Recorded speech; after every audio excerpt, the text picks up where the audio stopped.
अज़ीम। औज़ु बिल्लाहि मिनश शैतानिर रजीम। बिस्मिल्लाहिर रहमानिर रहीम। अल्हम्दुलिल्लाहिल्लज़ी ला यबलगु मिदहतहुल क़ाइलून वला यूसी नामाहुल आदून वला युवद्दी हक़्क़हुल मुजतहिदून अल्लज़ी ला युदरकुहु बुअदुल हिमम वला युनालहु गौसुल फितन अल्लज़ी लैसा लिसिफ़तिही हद्दुन महदूद वला अजरुन ममदूद वला नअतुन मौजूद फतरिल खलाइक ताबिल कुदरते व तदबिर सुकूर मयदाना यरज़ही यल्लत अज़मत वस्सलातु वस्सलाम व तहियतु बिल इकराम व सय्यदिल मुमज्जद अल मुस्तफ़ल अमजद अल महमूद अहमद अबिल क़ासिम मोहम्मद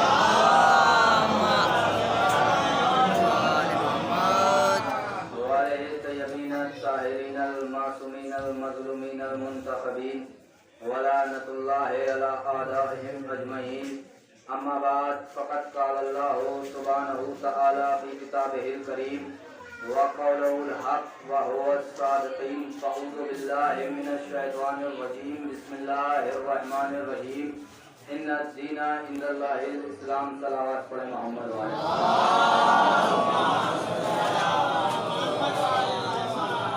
अज़ीज़ान मोहतरम, बुज़ुर्गान मिल्लत, मोहिब्बान अहले बैत, बिरादरान ईमान, दोस्तान अजीज, खुसूसन मातमदारान शोदाए करबला, बड़ी मुश्किल दरपेश आई। ना कोई हमें परेशानी हुई। हम सुबह से शाम तक जिक्र हुसैन कर रहे थे। मुसलसल आप फसाद व बलागत से भरे हुए बयान मौलानाओं की ज़बानी सुन रहे हैं, तकारीर सुन रहे हैं और आपके दरमियान एक छोटा सा हकीर बनकर मौला के ज़ाकिरों का एक छोटा सा अदना सा ज़ाकिर आपके दरमियान बन के आया हूँ। और हमारे अफरोज भाई का हुक्म था और उस हुक्म की तामीर हमारे ऊपर वाजिब थी और आपके दरमियान कुछ मारूज़ात पेश करने हैं। एक बाबा से बुलंद नारे सलवात पढ़ें।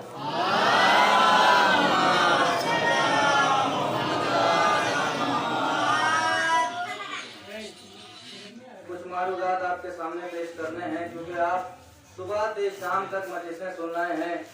मौला आपको सलामत रखे, आपके हौसलों को सलामत रखे। छोटे छोटे बच्चे पर्चे अदा पर तशरीफ लाए हुए हैं, बुजुर्ग भी पर्चे अदा पर तशरीफ लाए हुए हैं।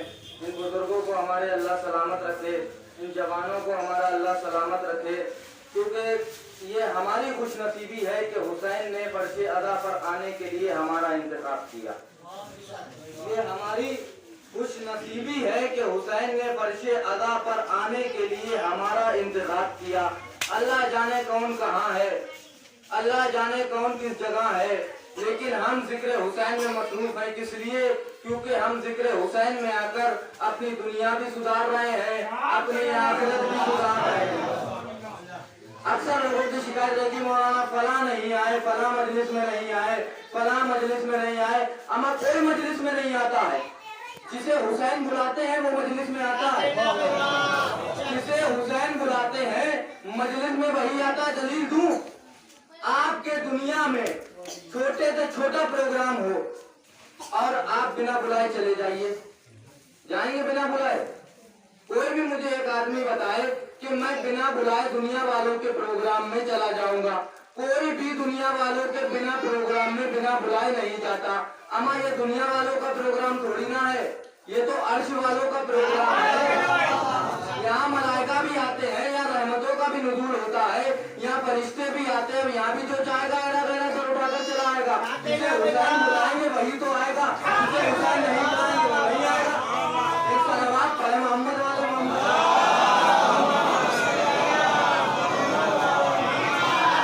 हम किसी को बुलाने भी नहीं जाते हैं। ये हुसैन की मोहब्बत है जो फर्शी अदा तक खींच लाती है। सर्दी हो, घर में लेटे रहोगे बिस्तर पर, ठंड में रजाई ओढ़कर कहीं जाने की हिम्मत नहीं होगी, लेकिन कानों में सदा पहुंच गई कि फला जगह पर मजलिस का ऐलान हो रहा है। वो बिस्तर अलग रखा रहेगा, रजाई अलग रखी रहेगी। ये कदम हुसैन की मोहब्बत में तुम्हें फर्शी अदा तक ले जाएंगे। खिंचा हुआ हुसैन की तरफ चला जाता है। इमाम जाफर सादिक अलैहिस्सलाम आपके सामने गुफ्तगू करनी है मुझे, और तवज्जो के साथ मुझे सुन लीजिएगा। आप मेरे साथ जुड़ जाइए, मैं आपके साथ जुड़ा रहूंगा इंशाअल्लाह। आपकी बातों को मेराज होगी कि इमाम जाफर सादिक अलैहिस्सलाम से पूछने वाले ने पूछा, मौला मुझे इतना बताइए कि ये जो आपके चाहने वाले हैं, इनका दिल जो है ये करबला की तरफ क्यों खिंचता है? आखिर कौन सी ऐसी वजह है इन अज़ादारों का दिल करबला के लिए खिंचता है? कौन सी ऐसी चीज है जो इन्हें करबला की तरफ खींचती है? अब सुनना चाहोगे? तुम्हारे इमाम का जुमला है, मेरा जुमला नहीं है। अभी तक हमें दाद दे रहे थे, अब इमाम के जुमलों को दाद देना। इमाम से पूछा कि मौला ऐसी कौन सी चीज है जो इन्हें करबला की तरफ खींचती है? मौला ने कहा कि तू जानता नहीं, जब अल्लाह हमारे चाहने वालों को खल्क कर रहा था तो उसने उनकी तीनत में थोड़ी सी खा के शिफा रख दी थी, जो इन्हें करबला के लिए खींचती है।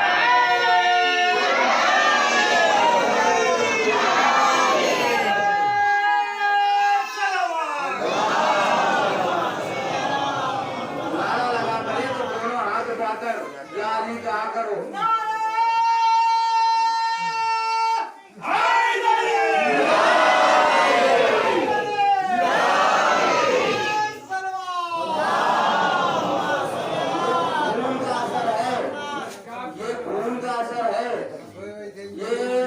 शराफत से मिलता है। और आपके सामने अर्ज कर दूं कि आजकल जो है लोग मजलिस में नहीं आते, किस वजह से? तो अगर मजलिस के अंदर चले गए तो एक जो छोटा सा पैकेट है वो नहीं खा पाएंगे।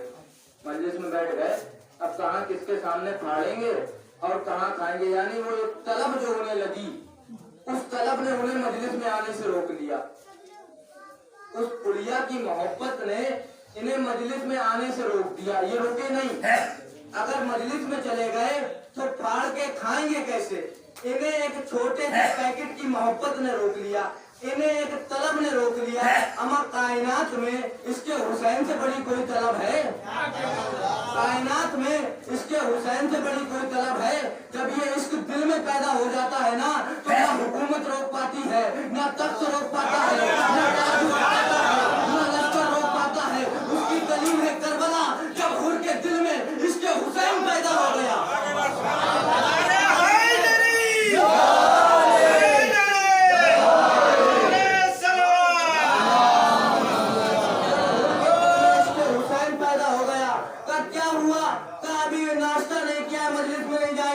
अभी नहाए नहीं है, मस्जिद में नहीं जाएंगे। अभी खाना नहीं खाया, मस्जिद में नहीं जाएंगे। हम यजीदियों में नहीं रह रहे हो, हुसैनियों में रह रहे हो। तुम्हें यजीदियों ने नहीं घेर रखा, हुसैनियों के दरमियान में रह रहे हो। अब जो हुसैनियों में रहकर मस्जिद में ना आए तो करम क्या था? जब तक यजीद के लश्कर में थे कोई पहचान न थी, जैसे ही गले हुसैन का आ गए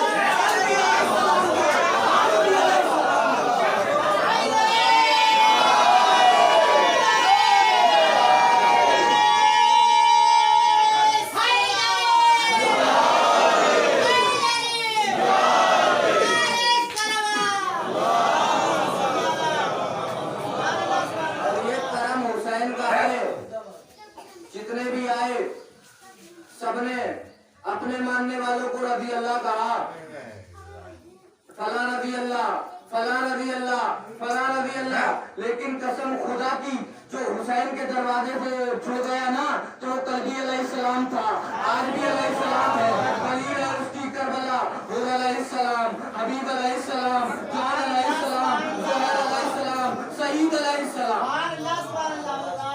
रज़ी अल्लाह तुम बनाते हो, हुसैन ने जितने बनाए अलैहिस्सलाम बनाए। सलवात पढ़ेंगे मोहम्मद।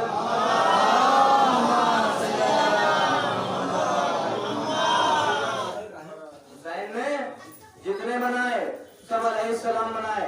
आज हमारे पास क्या जमाना, हमसे पूछता है तुम्हारे पास है क्या? हमारे पास आदाब भी है, तहजीब भी है, हमारे पास इखलाक भी है। अगर तहजीब हमारे यहाँ की देखनी है तो कभी मजलिस में आके देख लेना, अदादार उठ के चले जाते हैं, चादर नहीं सिमटती है। बहुत बड़ी बात कह दी मैंने आपके सामने। अदादार उठ के चले, बच्चे बैठे हो चादर ना सिमटे, लेकिन ये पर्ची अदा का कर्म है कि चादरें नहीं सिमटती हमारे यहाँ की। और आपके सामने अर्ज करूं, ये तहजीब हमें मिली कहाँ से, ये अदब हमें मिला कहाँ से? हमें मिला तो हुसैन की बारगाह से। ये सब चीजें जो हमारे दरमियान आई हैं, ये हमारे पास जो मिली है, ये सब हमें हुसैन की बारगाह से मिली है। माँ का एहतराम हमें हुसैन की बारगाह से मिला, बाप का एहतराम हमें हुसैन की बारगाह से मिला, माँ की इज्जत करना हमने हुसैन के दरवाजे से सीखा, हमने बहन की इज्जत करना हुसैन के दरवाजे से सीखा। यानी तमाम चीजें जो हमने सीखी हुसैन के दर पर आकर सीखी। अगर तुम्हें कुछ भी चाहिए हो, शुजाअत चाहिए हो, तो हुसैन के दरवाजे पर आओ। अगर तुम्हें हैबत चाहिए, हुसैन के दरवाजे पर आओ। अगर तुम्हें औलाद चाहिए है तो हुसैन के दरवाजे पर आओ। अगर तुम्हें रिस्क चाहिए है तो हुसैन के दरवाजे पर आओ। अगर तुम्हें कुरान चाहिए है तो हुसैन के दरवाजे पर आओ। तुम्हें इस्लाम चाहिए है तो हुसैन के दरवाजे पर आओ। अब जुमला सुनना मेरा और इस्तकबाल कर लेना जुमले का। कुरान चाहिए तो हुसैन के दरवाजे पर आओ। तफसीर कुरान चाहिए तो हुसैन के दरवाजे पर आओ। ताबीर कुरान चाहिए तो हुसैन के दरवाजे पर आओ। मुफस्सिर कुरान चाहिए तो हुसैन के दरवाजे पर आओ। यानी जमाने को हम यही तो बताना चाहते हैं कि अगर कुरान मिलेगा तो हुसैन के दरवाजे पर मिलेगा, अबू सुफियान के दरवाजे पर मिलेगा।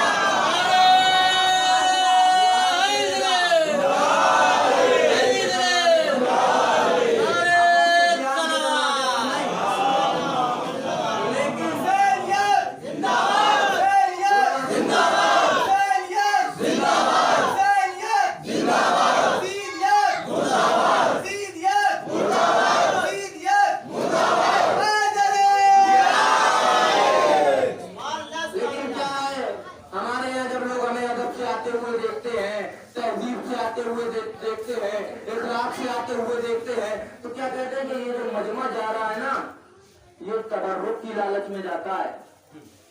ये जो मजमा जा रहा है ये तबर्रुक की लालच में जाता है। अम्मा तुमने ये कौम माल गनीमत वाली समझी है, ये काम तुमने ये मजमा उहद वाला समझा है, ये मजमा तुमने बद्र वाला समझा है, ये तुमने मजमा जो है खंदक वाला समझा है, ये करबला वालों का मजमा है। ये भाई करबला वालों का मजमा है, ये करबला वालों का मजमा है। अगर यकीन ना आए ये कौम तबर्रुक की लालच में आती है तो फिर आशूर के दिन आके देख लेना, एक मातमी हल्के में खड़े होकर मातम करेगा, उससे पूछ लेना तुम कौन से तबर्रुक की लालच में मातम कर रहे हो। तो उसका फाका भी है।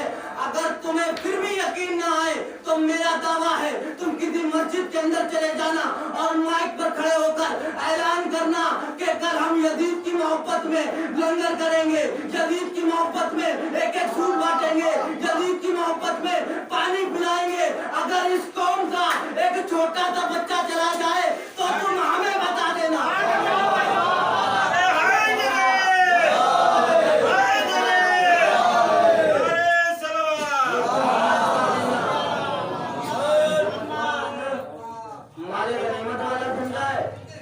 मजमा तुमने औहद वाला समझा है।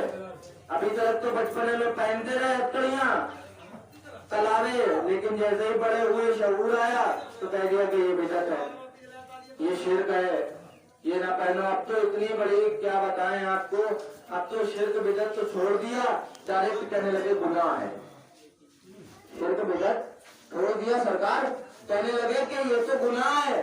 मैंने कहा सरकार हम हथकड़ी पहनते हैं, क्या करें, बचपन में तबीयत खराब हुई, अम्मा ने मन्नत मानी मौला अब्बास के रोजे पर कि अगर मेरा बच्चा ठीक हो गया तो हम 8 मुहर्रम को हथकड़ी पहनाएंगे।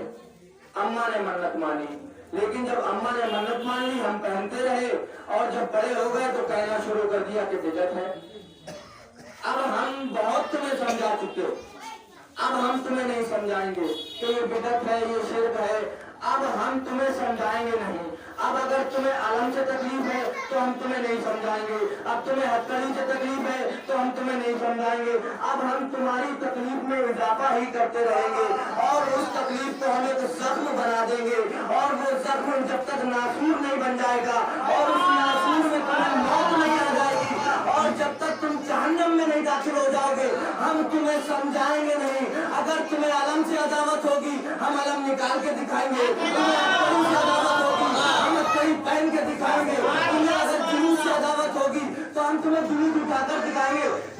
वजह क्या है? हमारा हुसैनियत से ताल्लुक है, तुम्हारा यजीदियत से ताल्लुक है। हमारा हुसैनियत से ताल्लुक है, तुम्हारा यजीदियत से ताल्लुक है। हमारी तो दम है कि हम हर चौराहे पर हुसैन की निशानियां दिखा रहे हैं। अब तुम में हिम्मत है तो किसी चौराहे पर यजीद की निशानी ले आओ।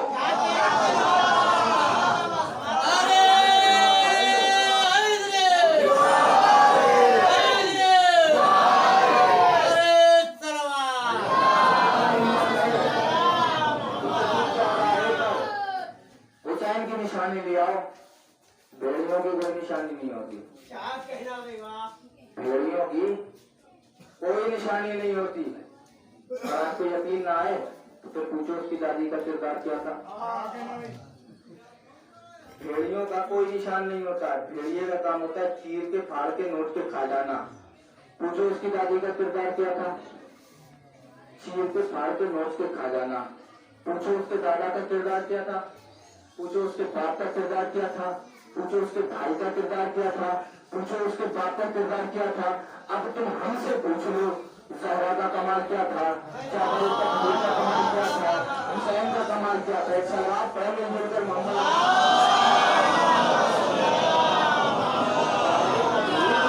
क्या था। अब तुम हमसे पूछ लो। लेकिन आज आपके हिंदुस्तान में इलेक्शन होता है, हर पार्टी का एक निशान होता है। हर पार्टी का एक निशान होता है, लेकिन कसम खुदा की हर कोई गवाह है कि पार्टी हार जाती है, निशान बाकी रहता है। हर कोई गवाह है कि पार्टी हार जाती है, निशान बाकी रहता है। पार्टी हार जाती है, निशान बाकी रहता है। लेकिन करबला के मैदान में हुसैन के सामने एक पार्टी आई थी। हुसैन ने उसे ऐसा मिटाया, ना तो पार्टी रही ना निशान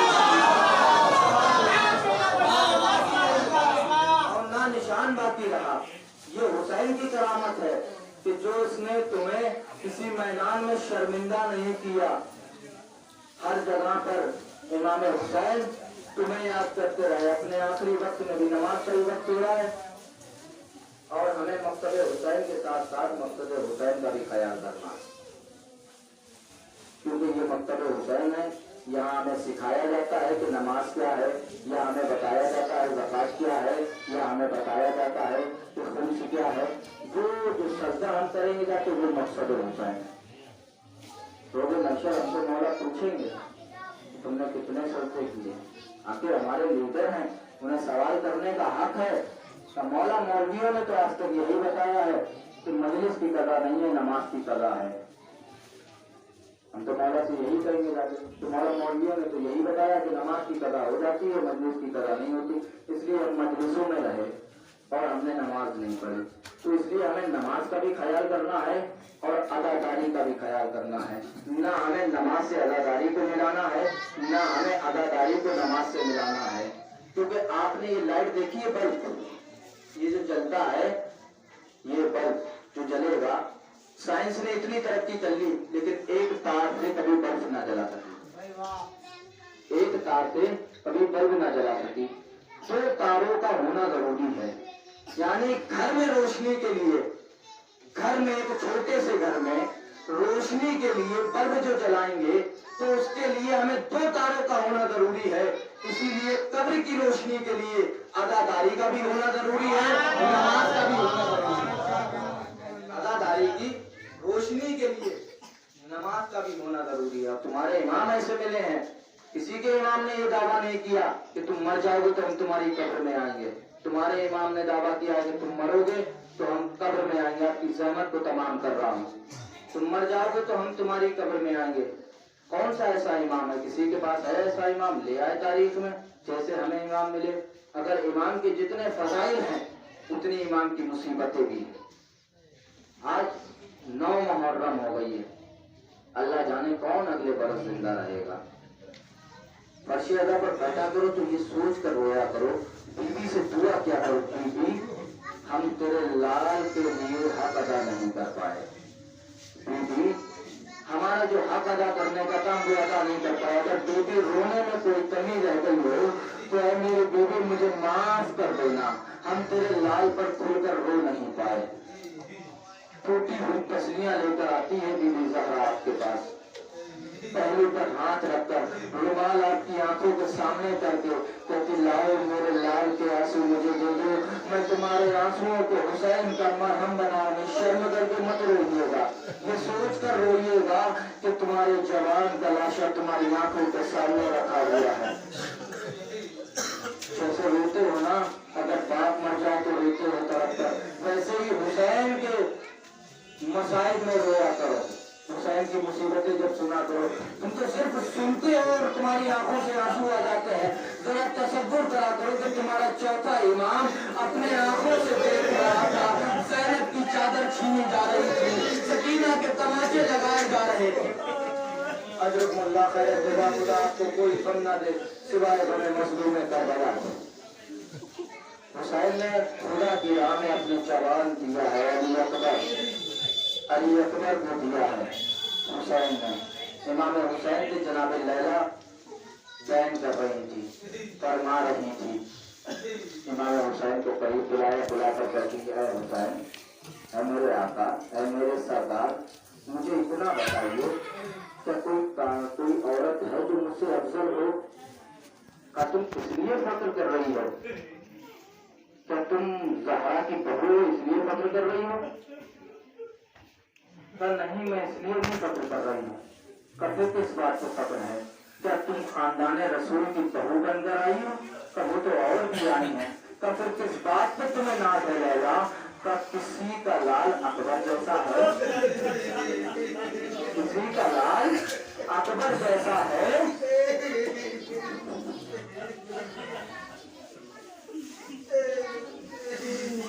किसी का लाल अकबर जैसा है। हुसैन बोलने लगे,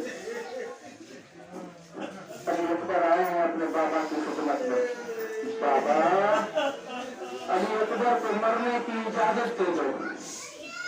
इमाम हुसैन ने अकबर से कहा, अकबर जाओ, जिसने तुम्हें 18 बरस पाला है, जाओ उसके पास जाओ, उससे इजाजत ले लो। अकबर दौड़ते हुए फुफी अम्मा के खैमे में गए। जाने के बाद आवाज दी, अम्मा, अकबर मरने की इजाजत लेने आया है। जनाब ज़ैनब ने कहा, अकबर जाओ, पहले खैमे से बाहर जाओ और जाओ घोड़े पर सवार होकर आओ। मैं तुम्हें घोड़े पर सवार होकर देखना चाहती हूँ कि तुम घोड़े पर बैठ कर लगते कैसे हो। अरे जैसे घोड़े पर अली अकबर सवार हुए, अली अकबर आ रहे थे, खैमे के अंदर दाखिल हुए। जनाब ज़ैनब ने बड़ी हसरत की निगाहों से अकबर का चेहरा देखा। देख कर कहती, अकबर मरहबा, अकबर मरहबा, ऐसा लग रहा है कि नाना आ गए हैं, नाना घोड़े पर सवार है। अकबर मरहबा, अकबर मरहबा। जनाब ज़ैनब ने तमाम बीबियों को बुलाया, ऐ बीबियों जरा करीब आओ, अकबर मरने के लिए जा रहे हैं, अकबर को सजाओ। ऐ बीबियों जरा करीब आओ। तमाम बीबियां करीब आ गई, अपने बालों को खोलकर अकबर के चारों तरफ खड़ी हो गई। कोई बीबी कहती, अकबर अपने माथे को नीचे कर ले, मैं तेरा माथा चूमना चाहती हूँ। कोई कहती है, अकबर अपने हाथों को नीचे कर, मैं तेरी कलाइयाँ चूमना चाहती हूँ। कोई माथे को चूमती है, कोई कलाइयों को चूमती है, कोई सीने का बोझा लेती है। एक छोटी सी बीबी अकबर के करीब आई, भैया अकबर, मेरा कद छोटा है, अरे रकाब से पैर निकाल, मैं तेरे कदमों का बोझा लेना चाहती हूँ। अजरकुमुल्लाह खैर, जज़ा खुदा आपको कोई गम न दे। अकबर अपने पैरों को रकाब से निकाल, मैं तेरे कदमों का बोझा लेना चाहती हूँ। तमाम बीबियों ने अकबर का बोझा लिया। जनाब ज़ैनब ने अकबर को विदा किया। अकबर खैमे से बाहर आए। खैमे से बाहर आने के बाद टीले की तरफ देखा। देख कर कहते हैं कि ये ज़ईफ कौन टीले पर बैठा हुआ है। आवाज आई, अकबर तुमने पहचाना नहीं? का मैंने पहचाना नहीं। का ये तुम्हारा बाबा हुसैन है, ये तुम्हारा बाबा हुसैन है। आवाज दी, बाबा बाल कैसे सफेद हो गए? बाबा बाल कैसे सफेद तेज हो गए। अकबर दौड़ते हुए अपने बाबा के करीब पहुंचे। तब बाबा मुझे मरने की इजाजत मिल गई है। इमाम हुसैन कहते अकबर मैं तुम्हें अपने हाथों से सवार कराऊंगा। अकबर को घोड़े पर सवार कराया गया। अकबर घोड़े पर सवार हुए। इमाम हुसैन ने अकबर को देखा। देखने का कहते बेटा एक बार नीचे आ जा। अकबर नीचे उतरे। नीचे उतरने के बाद इमाम हुसैन ने कहा अकबर मुझे अपने माथे का बोझा लेने दे। अकबर के माथे का बोझा लिया। अकबर जा चला जा। अकबर सवार हुए। अकबर ठहर जा। अकबर नीचे आ जा। फिर अकबर नीचे आए का मुझे अपने सीने का बोझा लेने दे। अकबर के घोड़े पर सवार हुए। अकबर नीचे आ जा। बाबा मुझे इतना बताइए कि तुम्हें अपना लाल प्यारा है या नाना का दीन प्यारा है। अल्लाह जाने कौन अगले बरस जिंदा रहेगा, कौन हुसैन का गम मनाएगा। आखिरी सांस समझ कर रहे हुसैन पर। कल आशूर आ जाएगी। कल जितने ज़ैनब के रिश्ते हैं सब टूट जाएंगे। तना हो जाएगा हुसैन का गला पे मक्कल में। अकबर ने कहा कि बाबा जान क्या तुम्हारा अकबर तुम्हें प्यारा है या नाना का दीन प्यारा है। इमाम हुसैन खामोश हो गए। खामोश होकर कहते अकबर जाओ तुम्हारे रंग की तरफ जाओ। अकबर घोड़े पर सवार हुए। अकबर ने चलना शुरू किया। इमाम हुसैन ने पीछे पीछे चलना शुरू किया। अकबर के घोड़े की रफ्तार बढ़ी। इमाम हुसैन के कदमों की भी रफ्तार बढ़ी। अकबर के घोड़े की भी रफ्तार बढ़ी। इमाम हुसैन के कदमों की भी रफ्तार बढ़ी। अकबर का घोड़ा तेज होता गया। सारा का लाल जमीन पर गिर गया। घुटनियों के बल चलना शुरू किया। जैसे ही अकबर का घोड़ा रफ्तार में था इमाम हुसैन घुटनियों के बल चल रहे थे। अरे काले बुर्के वाली बीबी सामने आई। अकबर घोड़े को रोक ले। अकबर घोड़े को रोक ले। मैंने चक्कियां पीस कर हुसैन को पाला। मैंने चक्कियां पीस कर हुसैन को पाला है। मैंने चक्कियां पीस कर हुसैन को पाला है। अकबर घोड़े से उतरे। बाबा को उठाया। बाबा मैं तुझे खैमे में छोड़ रहा हूँ। बाबा मैं तुझे खैमे में छोड़ रहा हूँ। अकबर ने चलना शुरू किया। अकबर घोड़े पर सवार हुए। इमाम हुसैन ने कहा अकबर अब तू जा। अकबर तेरा बाबा तेरे पीछे नहीं आएगा। अकबर अब तू मैदान की तरफ जा। तेरा बाबा नहीं आएगा। बस अकबर एक ख्वाहिश है पीछे मुड़ मुड़ के देखते रहना। पीछे मुड़ मुड़ के देखते रहना। मुझे तेरे अंदर अपना नाना याद आता है। मुझे तेरे अंदर मुझे अपने नाना की सभी यादें आती है। अकबर ने चलना शुरू किया। अकबर मैदान में पहुंचे। अकबर जैसे ही मैदान में पहुंचे जंग करना शुरू की। अकबर जंग करते जाते हैं। जंग करते जाते हैं। जालिमों को बीमार करते जाते हैं। इमाम हुसैन रेत के टीले पर बैठे हुए थे। इमाम हुसैन सारा मंजर देख रहे थे। अरे जैसे ही एक आवाज कानों में आई बाबा मेरा आखिरी सलाम इमाम हुसैन ने कमर पकड़ के उठना चाहा लेकिन इमाम हुसैन उठ न सके। अरे उठना चाहते हैं हुसैन लेकिन उठ न सके। अरे और जोर लगाया लेकिन हुसैन से उठा न गया। गोलियों के बल हुसैन ने चलना शुरू किया। ऐना ऐना अली अकबर। ऐना ऐना अली अकबर। अली अकबर तुम नजर नहीं आ रहे। अली अकबर बेटा कहाँ हो। अली अकबर बेटा बहुत देर से ढूंढ रहा हूँ। अली अकबर कहाँ हो तुम नजर नहीं आते। जैसे ही आगे चलना शुरू किया एक आवाज आई बाबा मैं यहाँ हूँ। बाबा मैं यहाँ हूँ। बाबा मैं यहाँ हूँ। इमाम हुसैन करीब पहुंचे। जाकर जैसे ही अली अकबर का सर अपने जानों पर रखा। जानों पर रखने के बाद अली अकबर से पूछते हैं बेटा एक हाथ मेरे गले में डाल दे। एक हाथ भी मेरे गले में डाल दे। अली अकबर ने एक हाथ गले में डाला दूसरा हाथ उठाया नहीं। इमाम हुसैन कहते अकबर क्या तेरा बाबा इतना भी गरीब हो गया कि तूने सिर्फ एक हाथ गले में डाला है। अकबर दूसरा हाथ भी गले में डाल का बाबा सीने में बच्ची की हड्डी टूट गई।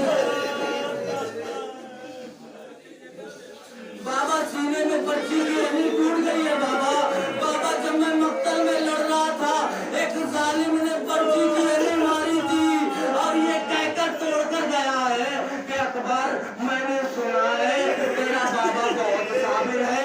अरे देखना चाहता हूँ कि कैसे जवान के सीने से बच्ची का फल निकालेगा। कैसे जवान के सीने से पर्ची का फल निकालेगा। बताने की जहमत तमाम कर रहा हूँ। कैसे जवान के सीने से पर्ची का फल निकालेगा। इमाम हुसैन ने कहा अकबर लाओ मैं तेरे सीने से पर्ची का फल निकाल निकाल लूं। अकबर अपने हाथों को हटाओ, अकबर अपने हाथों को हटाओ। तमाम अंबियाओं की सफेद देख रही थी। आदम खड़े देख रहे थे, नूह खड़े देख रहे थे, अरे इब्राहिम खड़े देख रहे थे, हाजिरा खड़ी देख रही थी। हाजिरा ने इस्माइल का हाथ पकड़ा, इब्राहिम का हाथ पकड़ा। अरे ये इम्तिहान बहुत सख्त है। इब्राहिम हमसे देखा नहीं जाता, इब्राहिम हमसे देखा नहीं जाता। नूह ने मुंह फेर लिया, हमसे देखा नहीं जाता। अरे इब्राहिम ने मुंह फेर लिया, हमसे देखा नहीं जाता। अरे तमाम अंबिया मुंह फेर के चले गए। हुसैन ने अपने घुटने को जमीन करबला पर रखा, पर्ची की अनी में अपनी दो उंगलियां डाली, आवाज दी है परवरदिगार कोई नबी मेरी मदद को ना आया। अरे गवाह रहना आदम चला हो। अरे एक बूटे वाली बीवी हुसैन के पास आके बैठ गई, ऐ मेरे लाल तू जवान के सीने से पर्ची की अनी निकाल, मैं नाते अली पर देखूं। इधर हुसैन ने पर्ची की अनी निकाली। अरे अकबर का कलेजा